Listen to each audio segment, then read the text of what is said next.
Hello to all. So very good evening everyone. कैसे हैं आप लोग? मैं उम्मीद कर रहा हूं आप लोग बढ़िया हो, खुश हो, मजे में हो।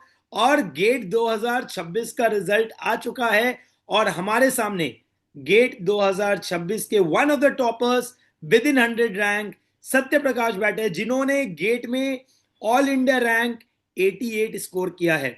सो before we move ahead, Satya Prakash भाई, क्या रैंक आपका 88 लाने के लिए आपने कितना मेहनत किया उसके बारे में तो आप बताओगे ही, बट ये 88 रैंक, ये तो नंबर बड़ा प्यारा है, लेकिन गेट स्कोर क्या था और गेट मार्क्स क्या थे आपके? Thank you sir, very very much thank you really sir. जो भी आपने अपॉर्चुनिटी दिया प्लेटफॉर्म पे आने के लिए, रियली अप्रिसिएशन सर। सर पहली बात तो मतलब जो मेरा रैंक था इस बार 842 स्कोर आए थे मेरे, और रैंक 88 आया है 2026 वाले गेट में sir. Okay. Yes sir. Satya Prakash, मेरे को आप अपना जर्नी बताओ, मतलब how you started your preparation. आपने प्रिपरेशन स्टार्ट कैसे किया, किस साल से आपने प्रिपरेशन स्टार्ट किया है? क्योंकि जितना हम आपसे कांटेक्ट में रहे हैं, आपने कॉलेज से ही अपना प्रिपरेशन स्टार्ट कर दिया था। So regarding right sir. Attempts, किस अटेम्प्ट से अपने अटेम्प्ट में क्या रहा, उसके बाद आपने क्या ज्वाइन किया, एंड देन लास्ट ये रिजल्ट आते आते कितना टाइम लग गया? Yes sir, right sir. मैं जब कॉलेज में था थर्ड ईयर में, एक्चुअली मेरा 2018 से 2022 में बीटेक किया मैंने। तो जब मैं थर्ड ईयर में था 2021 में, तो सर मैं एक मेरे सीनियर थे कॉलेज के, आशुतोष सर। तो उनके टच में मैं काफी था उस वक्त। तो सर ने मुझे गाइड किया कि मतलब अगर सिविल में हो तो गवर्नमेंट जॉब भी एक है, होता है सब बच्चों को जाने के लिए, ड्रीम जॉब गवर्नमेंट में जाओ। तो सर ने गाइड किया गवर्नमेंट में जाने के लिए आपके पास एक गेट एग्जाम है और इंजीनियरिंग सर्विस एग्जाम है, और भी स्टेट्स है, बट ये सब रेपुटेड एग्जाम है जो आप दे सकते हो। तो फिर मैं सोचा कि अब तो पढ़ना पड़ेगा गेट वगैरह का एग्जाम के लिए या ईएससी एग्जाम के लिए। तो उस वक्त हालांकि जब मैं थर्ड ईयर में था तो मैं ईएससी ओरिएंटेड कभी नहीं पढ़ा। मैं फुल्ली फोकस गेट के लिए था सर 21 में। और थर्ड ईयर में जब मैं पढ़ा ऐसे मतलब यूट्यूब पे ऐसे सर्च करके, तो मैं नॉर्मल को यूट्यूब से मिल गया, थोड़ा बहुत मैं जो सब्जेक्ट पढ़ सकता था इंपॉर्टेंट सब्जेक्ट्स, वो सब मैं कवर कर लिया 2021 में। तो मुझे सर अभी भी याद है जब मैं यूट्यूब पे सर्च किया 2021 में कि मुझे गेट 2021 का टारगेट करना है, तो क्या कैसे पढूं क्या पढूं। तो मतलब उस टाइम पे आप पहले किसी और प्लेटफॉर्म में पढ़ाते थे, तो उस प्लेटफॉर्म में आपका वो आया था वहां पर। और स्टार्टिंग ही सर आपका ऐसे एनर्जी से हुआ था वो वीडियो जो मैंने देखा था, मुझे अभी भी याद है। तो वो काफी एनर्जी से आपने वीडियो स्टार्ट किया था कि ये क्रैश कोर्स मैं दे रहा हूँ, क्रैश कोर्स आप लोग दो तीन, मतलब मैं सितंबर में चालू किया था उसमें 2021 में। तो दो मेरे पास 3-4 महीना हाईली था पढ़ने के लिए, तो मैं 3-4 महीने का जो भी क्रैश कोर्स था मैं थोड़ा बहुत पढ़ के, और फिर आप लोग का एक वीडियो जो आप पिछला प्लेटफॉर्म में डालते थे वो सब कवर करके मैं 21 का गेट दिया। तो जब मैं थर्ड ईयर में था तो मैं हालांकि अच्छे से नहीं उतना कर पाया, बट स्टिल इतना कर लिया था कि मैं कट ऑफ क्लियर कर लिया था उस वक्त। 30 मार्क्स अराउंड मेरे आए थे 2021 में। थर्ड ईयर की बात थी सर ये। और जब मैं फाइनल ईयर में आया तो मुझे लगा कि अब तो अब डिग्री खत्म होने वाला है, कुछ तो करना पड़ेगा आगे चल के। तो सर फिर मैं फाइनल ईयर में अब अच्छे से मैंने जो सब्सक्रिप्शन लिया जहाँ से आप पहले पढ़ाते थे, फिर वो पढ़ा मतलब उसको अच्छे से मैंने फॉलो किया। और फिर मतलब मेरा ऐसा था कि हम मैं ऐसे टीचर सिलेक्ट करूंगा जिससे मैं डाउट पूछ सकूं, क्योंकि उस प्लेटफॉर्म में काफी सारे टीचर्स रहेंगे वहां पर रहते थे। तो मुझे चूज करना था कौन कौन से मैं टीचर्स को फॉलो करूं। तो हालांकि जो भी मैं क्रैश कोर्स पढ़ा था उसके बेसिस पे मुझे लगा कि आपको तो चूज करना ही करना है सर। और इसके अलावा मैंने चेतन सर को भी देखा था कि वो भी काफी मतलब यूट्यूब पे काफी अच्छे से पढ़ाते थे। तो मुझे लगा प्लस पे तो ज्यादा और अच्छे से पढ़ाएंगे। तो फिर मैंने आपको प्रिफर चूज किया, और फिर चेतन सर को भी किया, और भी कुछ कुछ फैकल्टीज थे, लाइक प्रंजोल सर भी थे, उनको भी मैंने चूज किया था। और उस टाइम पे क्षितिज सर भी थे। तो ये सब फैकल्टीज को मैंने चूज करके फिर 24 का मैंने अच्छे से पढ़ा गेट ओरिएंटेड टोटली। तो फिर जब कंप्लीट हुआ सेशन तो 24 में मेरे मार्क्स अराउंड 56 ऐसे कुछ आए थे, और रैंक 1800 आए थे। हालांकि सर मतलब मुश्किल तो था मेरे लिए, क्योंकि थेसिस वर्क भी होता है, प्रोजेक्ट वर्क भी होता है, तो मेरे साइमल्टेनियसली मैनेज कर नहीं पाया था मैंने वो सब मैनेज। तो फिर उसके बेस पे फिर मुझे एमटेक मतलब आईआईटी दिल्ली से एमटेक परस्यू करने का मौका मिला ट्रांसपोर्टेशन इंजीनियरिंग में। तो सर मैं एमटेक परस्यू करने चला गया आईआईटी दिल्ली में। और सर मैं इस समय सोचा भी था कि नहीं जाऊं, क्योंकि वही था कि रैंक तो अच्छे खासे आ गए हैं, हल्का में और मेहनत करता तो और भी अच्छे रैंक आ सकते थे। बट सर क्या था कि मतलब जब मैं ट्वेल्थ दिया था, तो ट्वेल्थ के बाद मैंने एडवांस भी क्वालिफाई किया था सर। और उस वक्त मुझे आईटी बीएचयू में फार्मास्यूटिकल मिल रहा था, बट मैंने उसको ड्रॉप करके मैं बीआईटी सिंदरी से मैंने अपना बीटेक कंप्लीट किया 2022 में। तो सर ये दिमाग में एक मसला था कि मतलब मैंने एक आईटी का पहले छोड़ के रखा, तो मुझे अब तो मतलब जाना है, अब अपॉर्चुनिटी मिला है एमटेक परस्यू करने का, तो मैं जाऊंगा। और मैं सोच लिया था फिर सर जाके मैं खूब एंजॉय करूंगा। तो 2022 में मैं गया एमटेक करने के लिए, और फिर 24 तक मैं मतलब मजे किया वहां पर, कॉलेज लाइफ अच्छे से एंजॉय किया आईटी दिल्ली में। हालांकि पढ़ाई का टाइम मिलता था, बट मैं उतने तो अच्छे से अपने तरफ से एफर्ट नहीं लगाता था कॉलेज में। बस मुझे था कि कॉलेज अभी लाइफ स्पेंड करो, उसके बाद फिर देखते हैं। फिर 2024 खत्म हो गया, फिर 2023 में तो सर मेरे सबसे वर्स्ट रैंक आए थे, 4,000 रैंक अराउंड आए थे। और फिर 2024 का भी ऐसे ही निकल गया था, 1200 ऐसे कुछ रैंक आए थे। और फिर जब मैं 24 कंप्लीट हो गया, मेरा एमटेक कंप्लीट हो गया, तो फिर मुझे लगा कि मैं कुछ ज्यादा अभी तक गेट ओरिएंटेड पढ़ा था, अब मुझे ईएससी ओरिएंटेड ही पढ़ना पड़ेगा, क्योंकि मैं एक एग्जाम पे डिपेंड नहीं हो सकता था सर। मुझे ये चीज रियलाइज हुआ, तो फिर मैं ईएससी का जो भी नॉन टेक्निकल पोर्शन होता है वो सब मैं कवर करना शुरू किया। एमटेक का जो डिग्री मिला था अगस्त में, उसके बाद से तो मेरे पास हार्डली मतलब 4-5 महीना थे, तो मैंने उसमें नॉन टेक भी कंप्लीट किया ईएससी का, और फिर गेट भी दिया। बट मुझे फील हो गया था कि 25 का मेरा ईएससी अच्छा नहीं जाएगा, क्योंकि मतलब काफी वास्ट सिलेबस है ईएससी का, और मेरा उतना अच्छा से जो जो छोटा छोटा जो थ्योरेटिकल एस्पेक्ट्स होता है, मैंने वो सब कवर नहीं किया था। तो फिर बस सोचा कि 25 में भी गेट दे दो, जॉब लेते हैं, फिर देखेंगे क्या करना है। तो सर 25 से मैंने गेट दिया, तो उसमें मेरे 502 रैंक आए थे। तो अब फिर मुझे लगा कि मतलब चलो अब तो कुछ जॉब लग ही जाएगा 500 में। तो ट्रेंड तो सर ऐसे ही था 2023 और 2024 में, ट्रेंड ऐसा था कि मतलब इस रैंक पे मिल जाता है, कोई ना कोई पीएसयू मिल जाएगा 502 पे।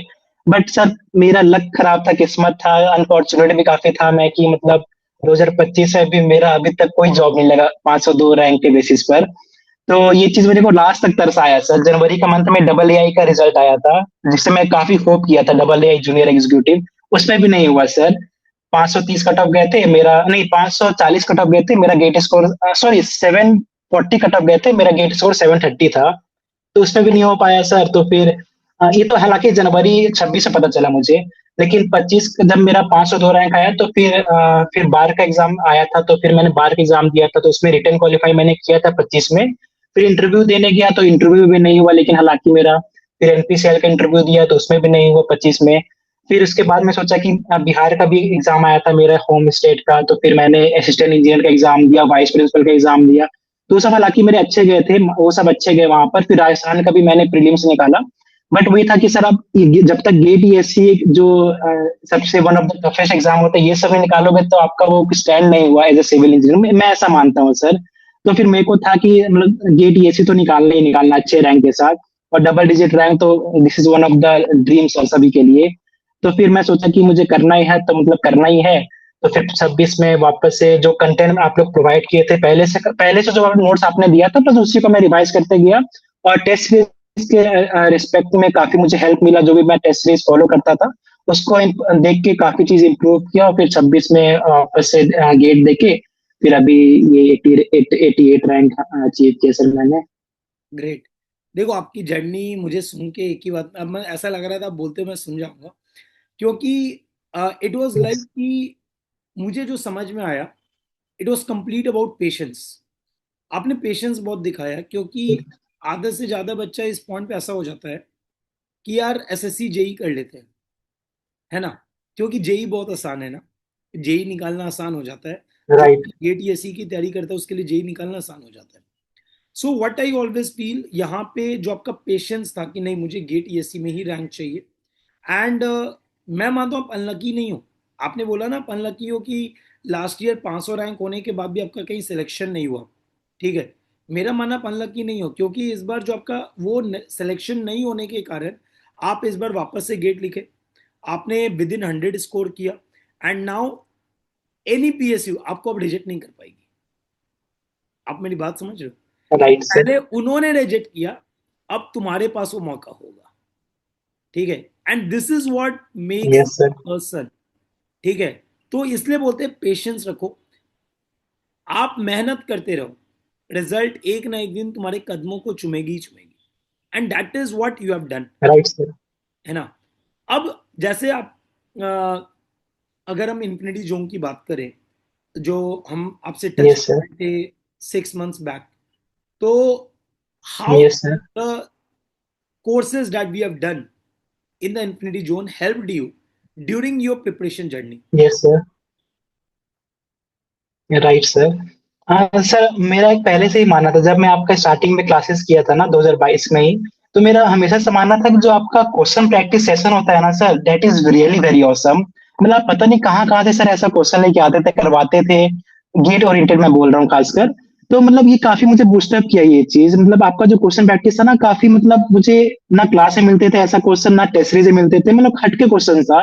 तो इस बार भी आपने काफी क्वेश्चन सेशन लिया था यूट्यूब पे फ्री कंटेंट में, तो मैंने उसको फॉलो काफी ज्यादा किया था, जो भी आपने सेशन लिया था इस वाले प्लेटफॉर्म पे। Marathons तो लिए मैंने थे, उसको फॉलो किया था crash आपके। courses.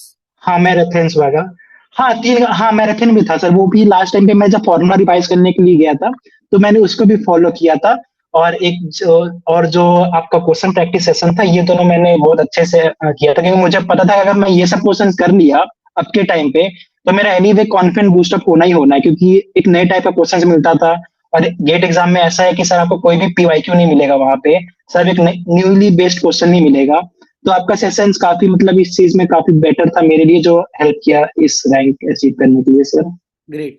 अभी आप अपने जो जूनियर्स हैं या जो बच्चे इस सेशन को देख रहे हैं, आप उनको क्या सजेशन दोगे, स्पेशली वो बच्चे जो सेकेंड ईयर में भी सोचते हैं कि यार अभी क्यों तैयारी करना, क्योंकि अब आपने ऑलरेडी, क्योंकि थर्ड ईयर में भी दिया, फोर्थ ईयर में दिया, आपने मास्टर्स किया, आप आईआईटी में गए, उसके बाद फिर आपने गेट लिखा, ठीक है, and again after 2 years of effort you got the success, ठीक है। तो आप अपने जूनियर्स को क्या सजेशन दोगे, जो बच्चे अभी सेकेंड ईयर में है या थर्ड ईयर में है, what is the right time to start the preparation, और किस तरीके से प्रिपरेशन करना चाहिए कॉलेज के साथ? Yes sir. सर पहली चीज तो जो आपने भी बोला था कि पेशेंस रखना बहुत इंपॉर्टेंट है लाइफ में। आपको हार मानना, गिव अप नेचर वाला मेंटेलिटी नहीं होना चाहिए कि कुछ एग्जाम में निकला तो आप गिव अप करके दूसरे एग्जाम में स्विच कर लो। तो मुझे लगता है आप इस, अगर ऐसा माइंडसेट है तो आप वहीं पे फेलियर हो जाओगे, अगर आपका ऐसा माइंडसेट है किसी भी स्टूडेंट का। तो पेशेंस रखना बहुत इंपॉर्टेंट है। और सर सेकेंड चीज जो मैंने भी अपने अंदर अडेप्ट किया था, वो है कीप मैनिफेस्टिंग। आप मैनिफेस्ट करो कि मुझे रैंक लाना ही लाना है, मेरे पास कोई ऑल्टरनेट ऑप्शंस नहीं है। आपको अगर कुछ आपका जो ड्रीम है कुछ पाने का, तो उसके लिए आपको हाथ पैर तो मारना पड़ेगा सर। तो वो क्या, वो जब भी आता है जब आप मैनिफेस्ट करते हो कि नहीं मुझे करना है, तो मतलब करना ही है, इसके अलावा कोई ऑप्शन नहीं है। तो ये चीज है कि मैनिफेस्ट करो और अपना जो प्रोसेस है ना उस पर ट्रस्ट करो। जो भी आपने जहां से भी कंटेंट पढ़ा है, इधर इन्फिनिटी जोन से या कोई भी अदर कोचिंग से पढ़ा, तो अपने पे ट्रस्ट करो कि मैं जो भी पढ़ रहा हूँ, जो मेरे टीचर्स मुझे कंटेंट दे रहे हैं, वो सफिशियंट है मेरे एग्जाम निकालने के लिए। और वो जो कि फैक्ट भी है, मैं भी आपका कंटेंट पढ़ा, और ऐसे काफी सारे बच्चे जो अदर कोचिंग से पढ़ते हैं, तो उनका भी रैंक आता है, मैंने आपसे पढ़ा, मैं आप वहां भी रैंक लेके आया। तो ये कि मैंने एक चीज किया कि मैंने अपने नोट्स पे ट्रस्ट किया कि जो भी मुझे कंटेंट मिला, जो भी टीचर से कंटेंट मिला, वो बेस्ट है और मुझे इसी पे स्टिक रहना है। और इसके साथ ही साथ मतलब जो कंटेंट वाइज तो आपको रेडी करना पड़ेगा अपने आप को, प्लस टेस्ट सीरीज एक बहुत इंपॉर्टेंट रोल प्ले करता है सर। और टेस्ट सीरीज के अलावा एक रिवीजन, जो एंड पॉइंट पे रिवीजन होता है, लास्ट डेज में रिवीजन, ये भी बहुत इंपॉर्टेंट करता है सर। अगर मेरा बात मैं अपना अपना देखूं, तो मैंने जो 25 से मिस्टेक्स किया था, वो काफी सारा मिस्टेक्स किया था मैंने। जैसे क्या किया था कि जब लास्ट टाइम भी 14 तारीख को गेट था, 14 फरवरी को, 25 में बता रहा हूँ मैं। तो मैंने 2 तारीख को एक सब्जेक्ट रिवाइज किया, 3 को दूसरा सब्जेक्ट किया, 4 को ऐसे किया, तो एक दिन को एक सब्जेक्ट कर रहा था मैं। और लास्ट को मुझे याद है 12 तारीख को मैं इन्वायरमेंट रिवाइज किया था। तो मुझे फिर 14 को मुझे एग्जाम देना था। तो फिर मुझे ऐसा फील हुआ कि ये जो मैं स्ट्रेटेजी अपनाया था 2025 में, ये मेरे लिए वर्क नहीं किया। क्योंकि आप एक टाइम पे कॉन्सोलिडेट करके लास्ट में रिवाइज नहीं करोगे, तो आप कहीं ना कहीं भूल जाओगे। इफ सपोज मैं 2 को स्वयं पढ़ा, तो अगर 2 को आप स्वयं पढ़ेंगे, तो उसमें भी काफी सारे, मतलब जियोटेक मान के चलो, जियोटेक में पढ़ा, तो जियोटेक में काफी सारा थ्योरेटिकल एस्पेक्ट है जो आप 13 या 14 तारीख तक भूल जाओगे।